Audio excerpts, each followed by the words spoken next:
Good morning దేవుని ప్రియ కుమారుడా, good morning దేవుని ప్రియ కుమార్తె, special good morning to you. ఉదయాన్న దేవుడు నీతో మాట్లాడుతూ చెప్తున్నాడు, నీ భవిష్యత్తు గురించి, మానవ భవిష్యత్తు గురించి. మానవుడు తన జీవితంలో ఎప్పుడు అంతరించిపోతాడు, ఎప్పుడు నాశనం అయిపోతాడు, ఎప్పుడు హెచ్చింపబడతాడని ఎవరైనా తన భవిష్యత్తు గురించి చెప్పగలరా? ఎవరైనా ఇదే జరిగిపోబోతుంది, ఇలాగే ఉండబోతుంది అని చెప్పి వివరించి చెప్పగలరా? సగమా మానవునికి భవిష్యత్తు జ్ఞానము తెలియదు. ఎన్నోసార్లు మనం విన్న 2005లో కానీ 2002 నుంచి కానీ అక్కడి నుంచి ప్రారంభమైంది.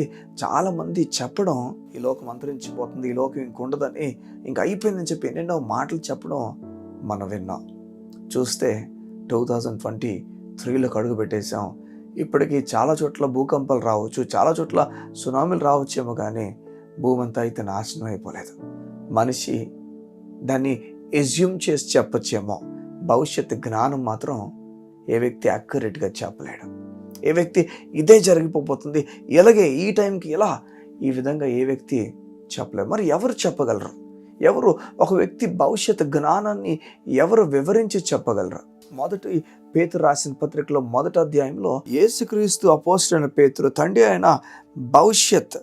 అయిన దేవుని భవిష్యత్తు జ్ఞానం బట్టిన బైబిల్ చెప్తుంది. తండ్రి అయిన దేవునికి భవిష్యత్తు జ్ఞానము తెలుసు. నీ గురించి ఏం జరగబోతుందో తెలుసు, ఈరోజు నీ గురించి ఎలా ఉండబోతుందో తెలుసు. నీ గురించిన విషయాలన్నీ ఎరిగిన వాడైనా భవిష్యత్తు జ్ఞానము కలిగిన వాడని బైబిల్ చెప్తుంది. భవిష్యత్తు గురించి నువ్వు కంగారు పడిపోతున్నావేమో. బైబిల్ గ్రంథంలో యోసేపు గురించి బైబిల్ చెప్తుంది. యోసేపు చిన్నప్పటి నుంచి తన కళ్ళు కలిగేవట. యోసేపు తెలుసు ఆ కళ్ళు దేవుడు కలుగు చేస్తున్నాడని. ఆ కళ్ళలో దేవుడు యోసేపుకి తన భవిష్యత్తు జ్ఞానం గురించి చెప్పాడు.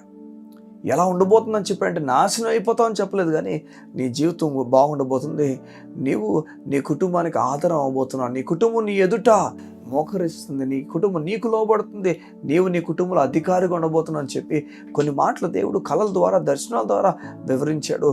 చివరికి ఏమైందంటే అబ్సల్యూట్లీగా అయింది. ఏమైతే దేవుడు చెప్పాడు, ఏ కళ్ళు అయితే దేవుడు వివరించాడో ఆ కళ్ళు అబ్సల్యూట్గా ఆ విధంగానయ్యే.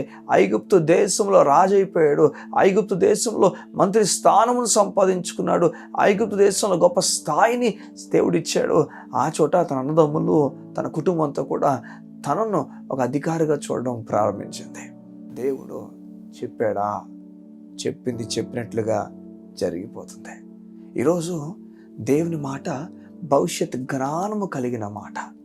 అవును, నీ జీవితం గురించి ఏమవబోతుందో ఈ పుస్తకం చెప్పేస్తుంది.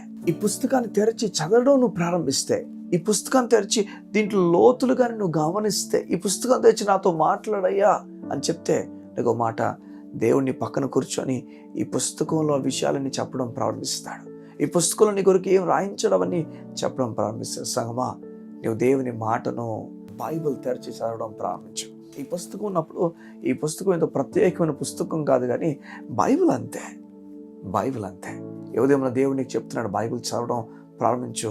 భవిష్యత్తు జ్ఞానం నీ గురించి ఏమవుతుందో దేవుడు అది నువ్వు ఇవ్వడం ప్రారంభిస్తావు. నిజం, అబ్రాహాం దేవుడు చెప్తాడు, అబ్రాహాం నీకు బిడలేకపోతున్నాను, దేశాన్ని విడిచిపెట్టరా అంటే భవిష్యత్తు జ్ఞానాన్ని నమ్మి మొత్తాన్ని విడిచిపెట్టి వచ్చాడు. బిడలు సంపాదించుకున్నదే కాదు, తనొక తరంగా మారిపోయింది, తన జీవితము తరతరాలుగా మారిపోయింది, తండ్రిగా మారిపోయాడు, తరాలకు తండ్రిగా మారిపోయాడు. బైబిల్ చెప్తుంది ఆ తరాల నుంచే యేసు ప్రభువుని దేవుడి భూమి మీదకి తీసుకుని వచ్చాడు. నీ పట్ల గొప్ప ఆలోచన ఉంది, భవిష్యత్తు జ్ఞానం కలిగి ఉన్నాడు. నీకు చెడు చేసే జ్ఞానం కలిగి లేడు, కానీ బైబిల్ చెప్తుంది ఆయన నీ కొరకు దాచించిన సంగతులు ఏమవుతున్నాయో, ఉద్దేశించిన సంగతులు ఏమైనాయో అవి రాబో దినాల్లో మేలైనవిగానే ఉన్నాయి. నేను నమ్ముతున్నాను, గొప్ప కార్యాలు నీ కొరకు దేవుడు చేస్తున్నాడు. నువ్వు పాపివి కాదు, భయపడిపోక, నువ్వు నీతిమంతుడివి, నీతివంతురాలవి. గొప్ప ఘనమైన కార్యాలను నువ్వు గమనించబోతున్నావు. కళ్ళు మూసుకుంటావు. ఇది అన్న నీ గురించి నేను ప్రార్థన చేయడానికి ఇష్టపడుతున్నాను.